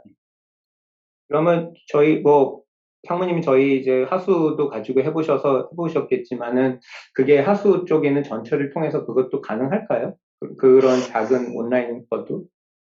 이 옥스퍼드 나노파 기술 자체가 롱리드를 읽다 보니까 하수역하게 나오는 RNA는 이제 인텍트하지가 못해가지고 이게 데그레이션 네. 시면서 아마 읽기는 쉽지 않을 것 같은데 뭐 그런 기술도 또 계속 개발하고 있어서 뭐 네. 나오지 않을까 싶습니다. 네, 알겠습니다. 그러면 제가 시간이 많이 돼서 제가 제 발표를 간단하게만 좀 하수역학에 보시고 어떤 내용을 말씀드릴지를 좀 말씀을 드리도록 하겠습니다. 이게 보이시나요? 네, 잘 보입니다. 네, 잘 보입니다. 네. 그러면 발표를 하겠습니다. 오늘 제가 초대해 주셔서 감사드리고요. 한 10분 정도 해서 하수역학에 대한 이해 및 국내외 연구 동향이라는 제목으로 발표를 해드리겠습니다. 하수역학이라는 게 조금 낯설으실 것 같아서 하수역학이라는 의미를 먼저 조금 말씀을 드리고요. 현재 일어난 것들, 그리고 저희가 했던 것들, 그런 순서로 말씀을 드리도록 하겠습니다. 기본적으로 wastewater based epidemiology라고 표현을 하기도 하고 wastewater surveillance라고도 얘기를 합니다. 그러니까 사실은 이게 아주 유한 새로운 기술은 아닙니다. 한마디로 이제 생활하수라는 걸 이제 한번 살펴보면 저희가 대변이라는 것이 상당히 큰 정보를 갖고 있지 않습니까? 실제로 대변에 있는 마이크로바이옴을 한다든지 그래서 그 사람에 있는 어떤 정보를 한다면 하수라는 것은 그 지역에 사는 사람들의 어떤 평균적인 그런 것을 좀 가지고 있다고 이렇게 판단을 하시면 될 것 같습니다. 그러니까 지역에 사는 사람들의 어떤 삶의 정보를 가진 데이터 집합체라고 말씀을 드릴 수 있을 것 같은데요. 그거에 대한 예는 상당히 많습니다. 고고학에서도 배설물을 가지고 시대인의 영양 상태나 식습관을 추정하기도 하고요. 예전에 이제 매화라고 해서 왕의 배설물로 건강 상태를 체크하는 경우도 있었습니다. 현대에는 이 부분을 이제 실질적으로 좀 더 그 지역에 사는 사람, 아까 말씀드린 것처럼 사는 것을 한번 보자. 특히 여기 이제 웨이스워터에, 그러니까 하수에 있는 어떤 정보를 이용하는데 가장 처음에 많이 사용됐던 것은 이제 불법 드러그입니다. 이게 마약이 이제 측정이 되고 어떤 지역에서 그런 사람들을 사용하는 사람들이 있는가라는 경우가 있었고요. 부산에서 부산대학교의 오정 교수님이 예전에 쭉 하셨을 때 해운대에서의 어떤 마약 농도의 변화라든지 연중 그런 거를 해보신 적이 있습니다. 그러니까 저희가 말씀드리고 싶은 거는 생활하수에는 여러 가지 숨어있는 삶의 데이터가 있다라는 게 기본이고요. 그러면 이게 이제 실질적으로 어떠한 아까도 김태형 상무님께서도 말씀하셨지만 실질적인 어떤 단순히 우리가 데이터가 얻는 것도 되게 중요하지만 그것이 과연 어떻게 삶에 적용되고 그 지역에 있는 보건이라든지 그 부분에 대한 어떤 도움이 되는 것으로 이제 환원이 되려면 측정과 분석과 어떤 정책의 환류 체계를 저희가 잘 가져야 됩니다. 그래서 그러한 것을 몽땅 이제 저는 이제 이거에 대해서 어떤 정책적인 거버넌스 그리고 이제 데이터를 가지고 그걸 어떻게 적용할 거냐에 대해서 조금 더 관심을 두고 그리고 실질적으로 저희가 하고 있는데요.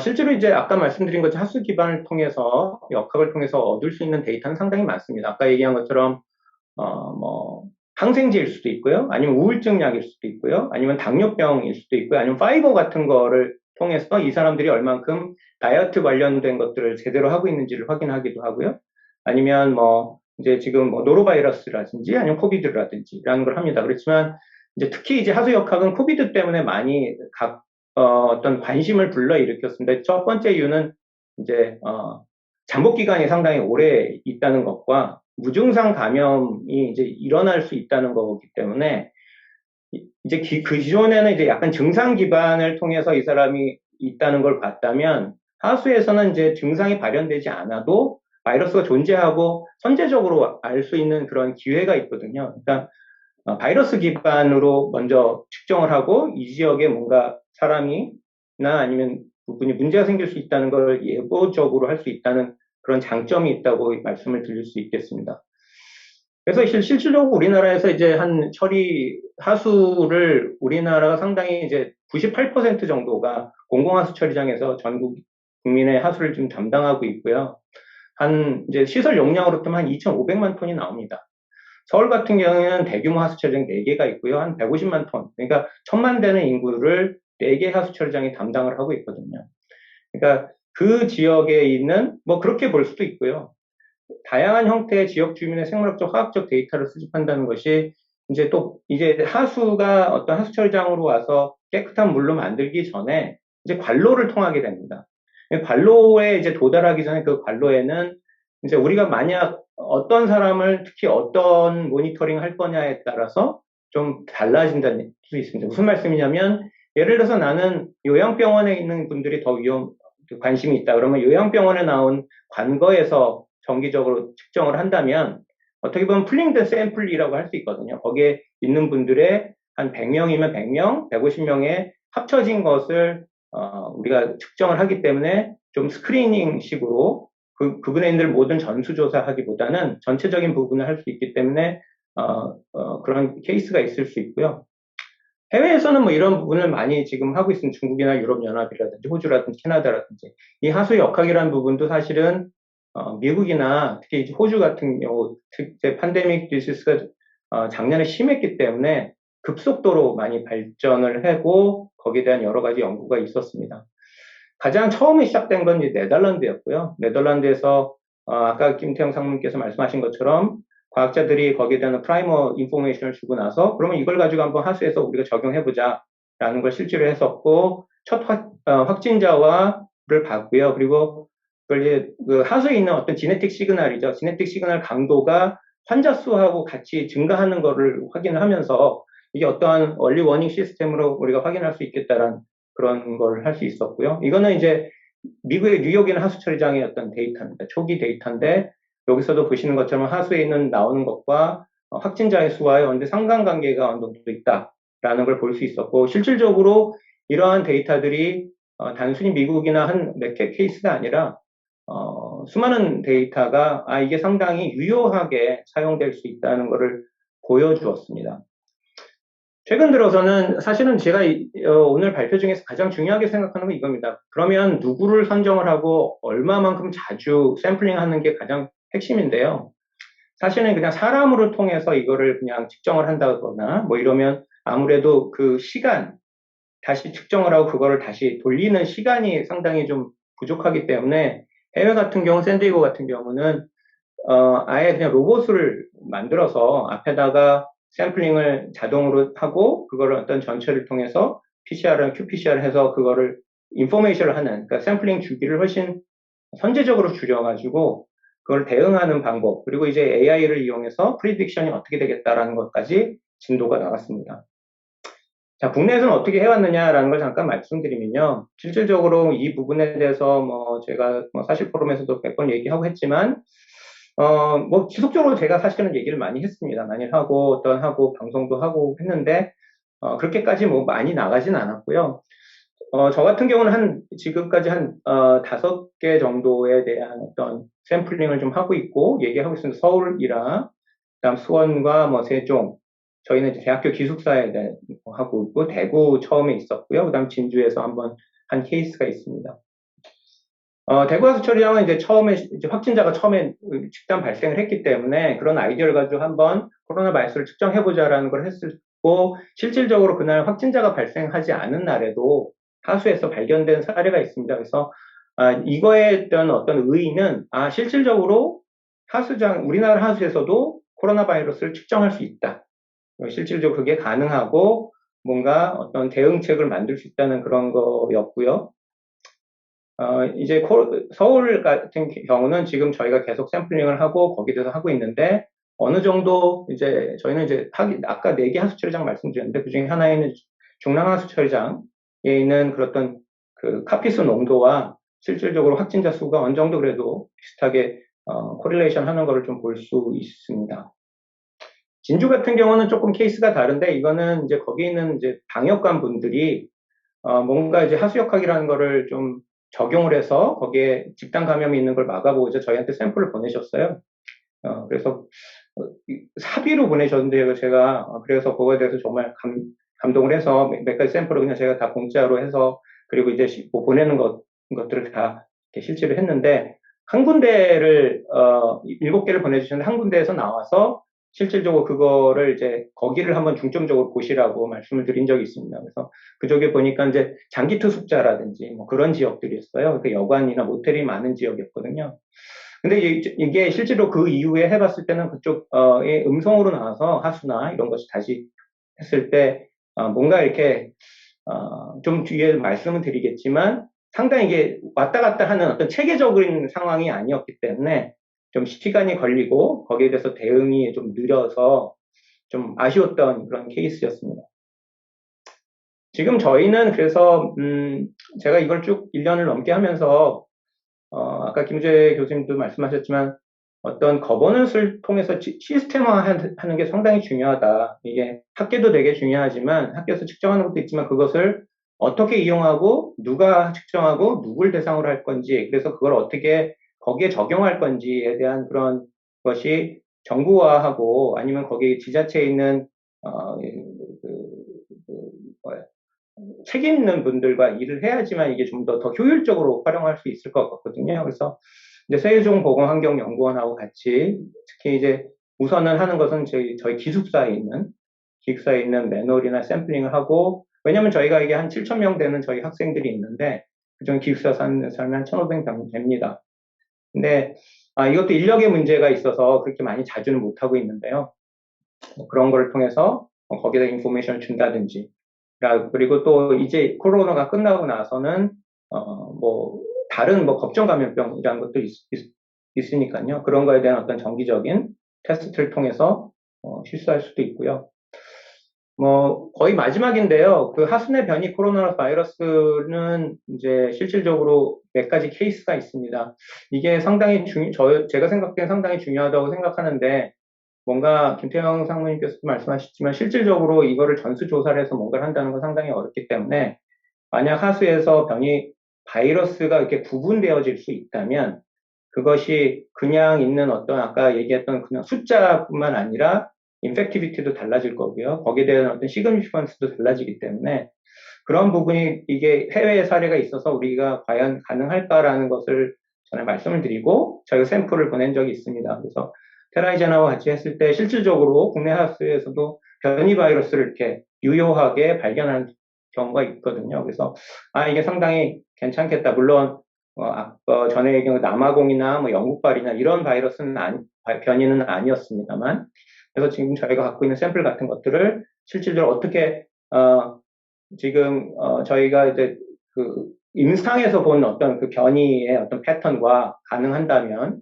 하수에서 보는 패턴이 어떻게 비슷한 관계가 있는지 어떤 걸 하면 이게 어떤 보조적인 지역에 있는 어떤 감염을 확산하는 거나 이런 것을 보조적인 어떤 그런 툴이나 감시 체계로 아니면 모니터링 체계로 활용할 수 있지 않을까 그런 생각을 하고요.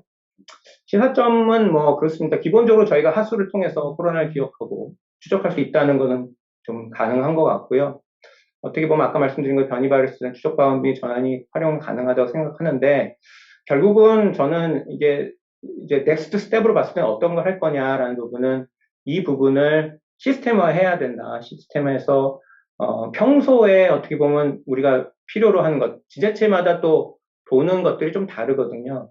예를 들어서 세종시 같은 경우는 A형 간염 같은 거나 아니면 노로바이러스 같은 게 조금 더 문제가 되기도 합니다. 그러면 그런 것들을 조금 더 관심을 두고 한다든지 아니면 대구는 어떤 거에 대해서 그 시스템 안에 들어가서 좀 보게 한다든지 그렇게 해가지고 실질적으로 어떤 감시 체계의 어떤 보조적인 수단으로 좀 사용하면 어떨까라는 생각을 하게 됐습니다. 예. 이상으로 발표를 마치겠습니다. 와, 너무 재밌네요. 거의 김성표 교수님 지금 전 셜록 홈즈처럼 보입니다. 하수를 가지고 도시 생활의 여러 가지 문제들을 다 추적해내고 사실은 예방 대응도 해낼 수 있는 것 아닌가. 굉장히 현실적이고 그리고 실용적이라는 생각이 들어서 오늘 김태형 상무님 발표와 이제 잘 연계가 되는데 자, 즉석 토론으로 들어가 보죠. 지금 김성표 교수님 발표에 대해서 궁금한 부분들 그냥 기탄 없이 질문을 주셔도 되는데 누가 먼저 해주실까요? 제가 있을까? 제가 먼저 좀 질문 드릴까요? 네, 김 대표님 해주세요. 그 하수도를 이용해서 코로나 바이러스를 추적하는 게 이제 몇 건의 어떤 연구가 나온 걸로 알고 기사를 봤는데, 특히 이제 이탈리아 하수를 추적을 했는데, 공식적으로 이제 그 2018년 12월에 코로나 바이러스가 중국에서 리원양이 이제 발견한 걸로 알려져 있지만, 그 전에 이미 이탈리아에서 그 네. 하수구에서 이제 나왔잖아요. 그래서 네. 제가 궁금한 것은, 이게 소위 말하는, 아까 전에도 얘기가 잠깐 나왔지만 코로나 바이러스의 기원을 어디서 시작됐는지 밝히는데 이게 좀 도움이 될 수 있을지, 그리고 교수님이 생각하시기에 이거는 도대체 그럼 어디서 시작된 것인가, 어떤 생각을 가지고 계신가 좀 궁금합니다. 일단은 뭐 아까 뭐 그 부분에 대해서 이제 김태형 상무님께서 말씀하신 것처럼 좀 하수에서 사실 발견되는 어떤 변이라든 그런 조각조각들이 되게 좀 작거든요. 그리고 그게 어떤 그 샘플 자체가 그렇게 뭐라 그럴까요? 아주 저희가 이번에 이제 수원시의 수원병원에서 나온 것들을 쭉 해서 이렇게 하수 관거를 통해서 하수장까지 가는 거를 이렇게 샘플링을 해서 해봤는데, 앞에서 나온 이제 병원에서 나오는 어떤 RNA는 되게 퀄리티가 되게 좋아요. 그래서 농도도 이렇게 해서 우리가 보통 해보면 나노드라 같은 걸 해보면 그런데, 뒤쪽으로 갈수록 조금 그게 어려워지거든요. 그래서 뭐 그거를 완벽하게 유추할 수 있다라는 거는 좀 많은 전철이나 그런 방법들이 좀 필요할 것 같고요. 실제로 제가 생각하기에는 이거는 서로 비교를 많이 해야 될 것 같아요. 아까 말씀하신 것처럼 김태형 상무께서 나온 것처럼 어떤 그 나라에 있는 그 지역에 있는 패턴과 그 하수에 있는 것들과 해서 어떤 상황이 있고 그리고 있는지, 뭐 저번에도 저희가 봤을 때 뭐 이게 이태원 발이었는지, 예전에 뭐 그런 것도 있었잖아요. 이태원 발에서 된 건지 아니면 어디서 온 건지라는 거를 좀 보면은 사실은 뭐 조금 기원을 좀 찾을 수는 있겠죠. 기원을 찾을 수 있고, 그리고 그 지역 내에서 어떤 게 좀 더 유의미하게, 이게 평균적인 값이니까요. 조금 이게 더 그리고 이게 거주하는 사람이었는지 아니면 그냥 지나갔던 사람이었는지, 뭐 그런 패턴도 볼 수 있을 거고, 어떻게 타겟하느냐에 다를 것 같아요. 그러니까 예를 들어서 저희가 하수관거래는 샘플링 포인트를 상업지구로 보거나 아니면 이제 거주 지역으로 보거나 아니면 우리가 요양병원 같이 이렇게 그냥 누워 계시는 분들 쪽으로 주로 보거나에 따라서 그 패턴이 좀 달라질 수도 있거든요. 그래서 그런 것들을 데이터를 잘 비교 분석을 해보면 뭐 가능할 수도 있을 것 같습니다. 네, 답이 되셨습니까? 자, 혹시 이승규 박사님 지금 플로어에 계신 분에게서 뭐 손 들고 질문 들어오고 하는 내용들 이제 소통하고 계셨는데, 이승규 박사님 혹시 뭐 또 추가적인 질문자 있나요? 이게 질문일 수도 있고 코멘트일 수도 있을 것 같은데 몇 가지 소개를 해드리면요. 네네. 고인성님 그리고 양수진님께서 유튜브와 줌 미팅으로 어떤 하수역학에 관련된 내용에 대해서 굉장히 흥미롭고 이런 연구하시는 분들에게 박수를 보낸다, 뭐 이런 응원의 말씀도 남겨주셨고요.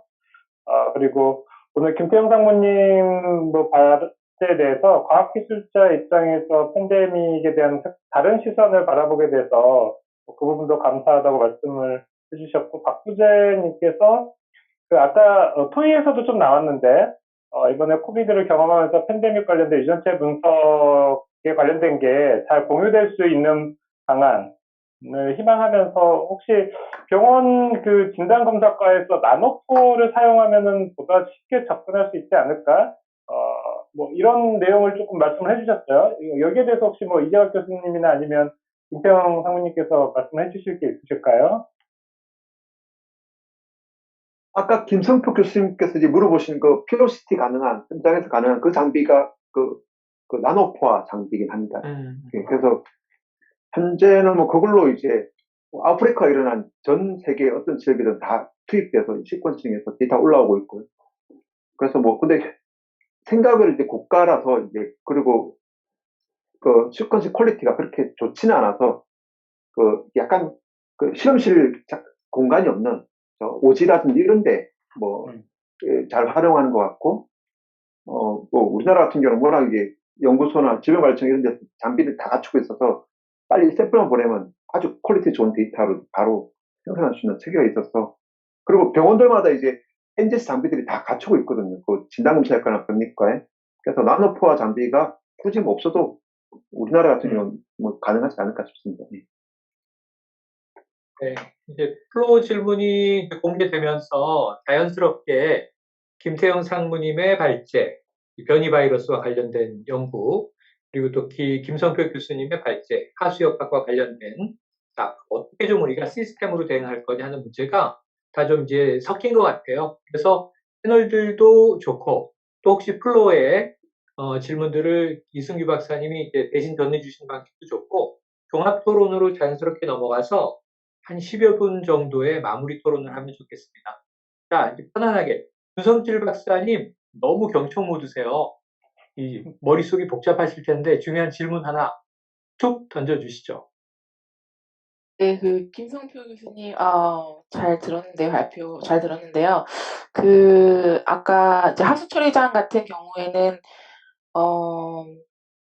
이제 지역사회랑 이제 이게 거버넌스랑 연관이 이제 필요하다고 말씀하셨는데 사실 이 하수 처리장 샘플링을 위한 뭐 규제 같은 것들이 있나요? 사실 저는 이제 휴먼 샘플 같은 걸로 일을 하다 보니까 우리가 IRB나 뭐 이런 것도 있고 그런데 하수 처리 샘플링 하는 데 있어서는 그런 규제는 없는지가 궁금하고요. 또 한 가지는 이게 하수를 우리가 이렇게 떠서 그걸 농축을 시켜서 검사를 하게 되는 거잖아요. 그래서 얼마큼을 농축을 해야지 유의한 데이터가 나올 수 있는지 그게 좀 궁금합니다. 네, 감사합니다. 첫 번째로는 이제 사실은 하수를 이제 뜨는 거는 보통 하수처리장이나 를 하려면 보통 좀 허락을 받아야 되죠. 사실은 거기에는 가서 거기에 있는 분은 뭐 보통 이제 얘기를 좀 하고요. 연구기관, 학교 같은 경우에 일반인들은 뜨기가 좀 어렵고 학교나 이제 아니면 공공기관 뭐 아니면 저희가 지금 환경부에 있는 과제는 환경부에서 이렇게 협조 요청을 보내고요.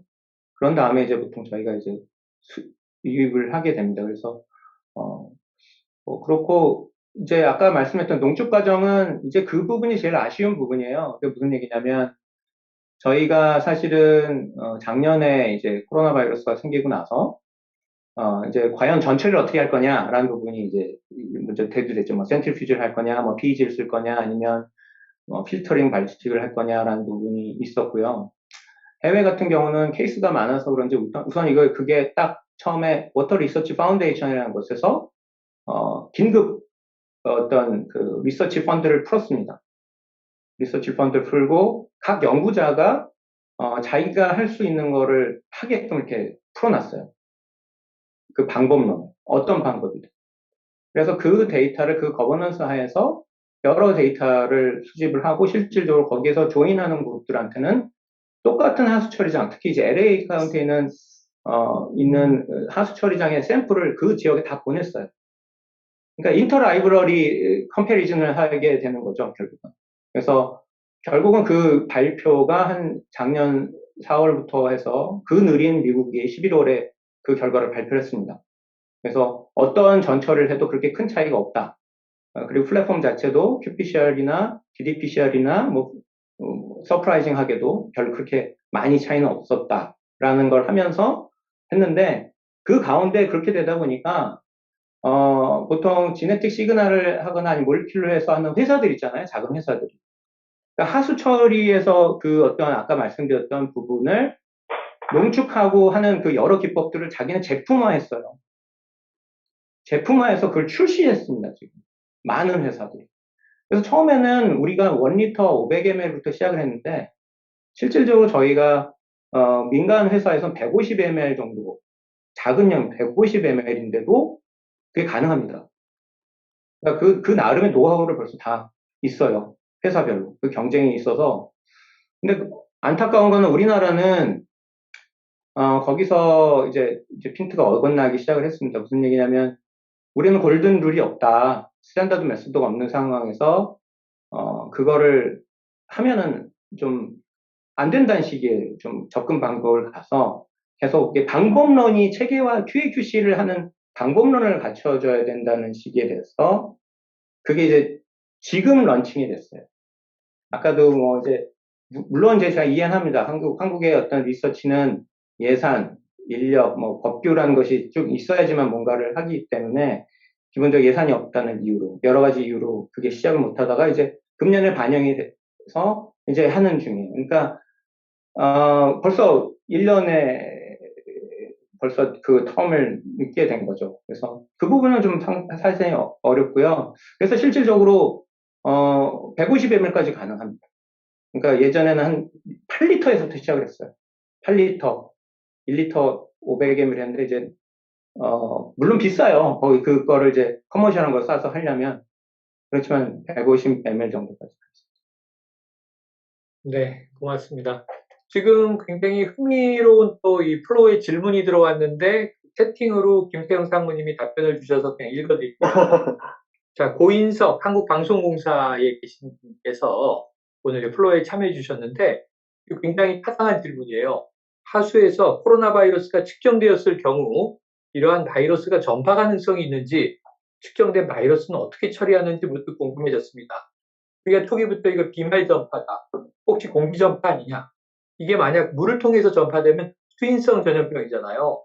그럼 물을 접하면 감염될 수 있으니까 굉장히 위험한 건데 김평 상무님 답변은 하수역학에서 나오는 시료는 바이러스 RNA 그 자체일 뿐 바이러스 파티클을 유지하지 않기 때문에 감염 전파는 거의 없다고 보셔도 될 듯합니다.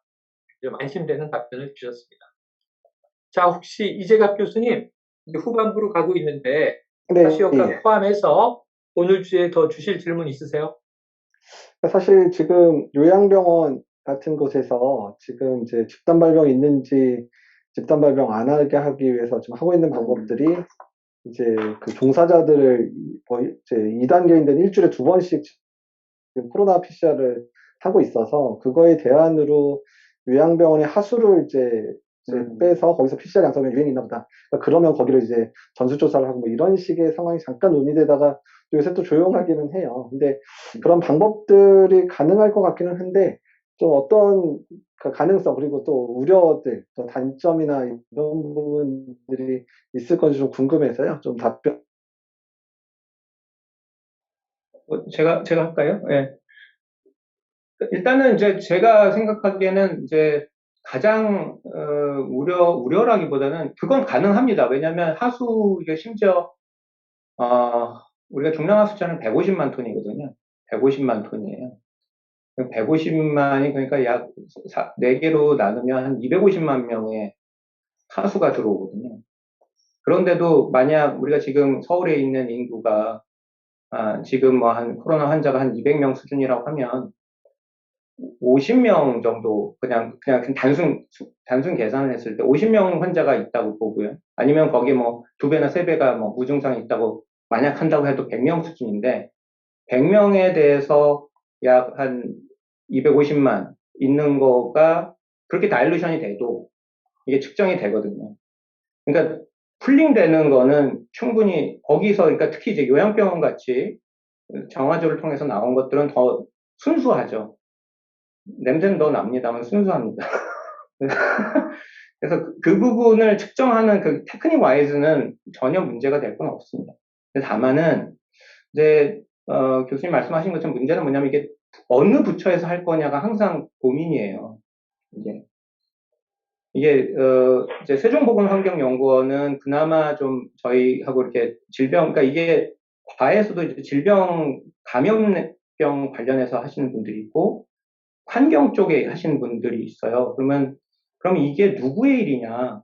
하수에서 측정을 해서 이거를 감염병에 대한 모니터링 하는 건 과연 이게 누구의 일이냐부터 해서 항상 그게 항상 어려운 부분이거든요. 그리고 또 말씀하신 것처럼 이게 발견되면, 그러니까 첫 번째 발견은 또 그런 걱정이 있으세요. 공무원들은 발견되면 어떡하냐. 국민들 불안할 텐데 발견되면 어떡하냐라는 것도 있어요. 그러니까 하수에서 나오는 거가 이제 그런 걱정인 거죠. 이렇게 하면은 이게 물로 전파되거나 아니면 비말이나 이런 걸 통해서 뭐 에어로졸 형태로 해서 다시 이렇게 들어오는 거냐. 이런 걱정이 있는데 사실은 그렇게 되면 벌써 하수 처리장에 있는 워커들은 다 감염이 됐어야죠. 지금 전 세계에 있는 하수 처리장에 있는 그 봉사자들 중에 매일매일 하수를 하는데 그 하수를 통해서 코비드가 됐다는 보고는 없거든요, 사실은. 그래서 그거에 대해서는 그렇게 크게 걱정할 필요는 없죠. 일단은 하지만 이제 국민들은 그 부분에 대해서 이제 두려워하니까 이제 내부적으로도 뭔가 이거를 좀 누가 할 거냐부터 해서 그리고 그러면 예산도 있어야 되고 그럼 팀도 있어야 되는데 이제 그런 문제 그 다음에 국민들이 하는 걸 어떻게 설득할 거냐 이건 누가 설득하는 문제냐부터 그런 것들에 어떠한 부처 간 이렇게 딱 칸막이로 돼 있는 이 시스템이 이런 어떤 융합적인 과제를 뭔가 시도하고 접근해서 솔루션을 만드는 데서 저는 되게 좀 제약적인 조건으로 된다고 생각을 하거든요. 사실은. 그러니까는 제가 그래서 그 진주 사례 그 공보관 방역하시던 그 젊은 분들 의사분들한테 제가 되게 큰 감명을 받았어요. 그래서 어떻게든 이걸 해결해야 된다고 해서 그분들 스스로가 맨홀을 뚜껑을 따시고 실제로 자기가 샘플링을 해서 저희 사비로 보내줬어요. 그렇죠. 샘플. KTX 비용으로. 그러셨거든요. 그래서 이건 뭔가 그래도 어떤 이렇게 보조적인 수단으로 해서 감염을 넘치는 걸 막으려고. 그러니까 그러한 어떤 적극성이랄까. 그러니까 나의 본연의 임무가 뭔지를 조금 알고 해야 되는 일이라고 생각해요. 저는 이거를. 그렇게 해야지 되지. 이게 과연 누구의 일이냐부터 이렇게 따지면 상당히 이건 좀 어렵지 않을까 그런 생각이 듭니다. 네, 너무 좋은 말씀 주셨습니다. 자, 시간은 이제 마무리 시간으로 가고 있어서 이정희 박사님 혹시 플로어 질문이나 박사님 혹시 더 마지막으로 더 하실 질문 있으세요? 예, 오늘 내용이 재밌어서 시간 가는 네네. 줄 모르고 저도 경청 모드였는데요. 저는 사실 어쨌든 작년 올해 이렇게 거치면서 굉장히 많은 어려움도 있지만 이 경험이 굉장히 큰 자산이 되고 향후에 우리나라의 어떤 그 문제 해결 시스템의 발전에 좀 활용이 됐으면 좋겠어요. 오늘 말씀하신 그 이 하수역학을 이제 예로 들었지만 뭔가 이렇게 사회 인프라적인 측면에서 시스템화가 되는 것들을 이제 자꾸 고민을 해보게 되는데 그러면서 또 김태형 상무님이 아까 이제 정보의 어떤 공유, 축적은 잘 돼 있는 것 같고 또 가공도 다른 나라에 비해서 굉장히 좀 잘 관리되고 있다. 이렇게 오히려 이제 잘 되고 있는 부분도 말씀해 주셨고 김은재 교수님은 이제 그게 공유 자체가 좀 부족하고 뭔가 이렇게 제한되고 있는 거 아니냐 이제 이런 말씀도 해주셨는데 저희가 보통 이렇게 데이터를 앞으로 축적하고 뭐 모으고 가공하고 하는 걸 보면 일반적으로 IT 분야를 보통 생각하게 되는데 사실은 이런 그 팬데믹 관련돼서는 일단 그 생물에 관련된 데이터들, 사람이든 뭐 바이러스든 이게 생물령의 바이오에서 발생하는 이제 데이터들이거든요. 그 하수역학에서 우리가 지금 찾아내고자 하는 데이터도 그런 데이터인 것 같아요. 그래서 기존에 우리가 이렇게 다가가고 있는 그 보통 뭐 스마트 시티니 뭐 이런 스마트 인프라에서 이런 팬데믹과 관련된 데이터에 대한 센싱과 축적과 그런 것들에 대한 그 공유 이런 부분을 앞으로 어떤 방향을 가지고 갔으면 좋은지 발제자 두 분에게 마지막으로 좀 여쭤보고 싶습니다. 네, 그와 더불어서 지금 김은재 교수님 손 드신 거죠? 혹시 마지막 추가 발언 있으면 보태주세요. 네, 저는 여기 듣고 계신 분들이 꼭 알아야 될 게, 지금 유전체의 문제나 하수역학의 문제는, 어떻게 보면 선제적 예방의 문제거든요. 그러니까 앞으로 이런 일이 다시 나타났을 때, 이 선제적 예방이 얼마나 중요한지는 사실은 정은경 청장이 메르스 사태 겪고 나서 그 다음에 청장이 되면서, 청장이 아니라 그 전에는 본부장. 다른 거죠. 본부장이 되면서 만드셨던 민간에서도 PCR 검사할 수 있게 만드는 어떤 플로우를 만들었던 게 사실 우리가 선제적으로 코로나19를 빠르게 검사할 수 있었던 아주 단순한 그 작업이 지금 우리가 선제적으로 K방향이라는 걸 만들어낼 수 있었거든요.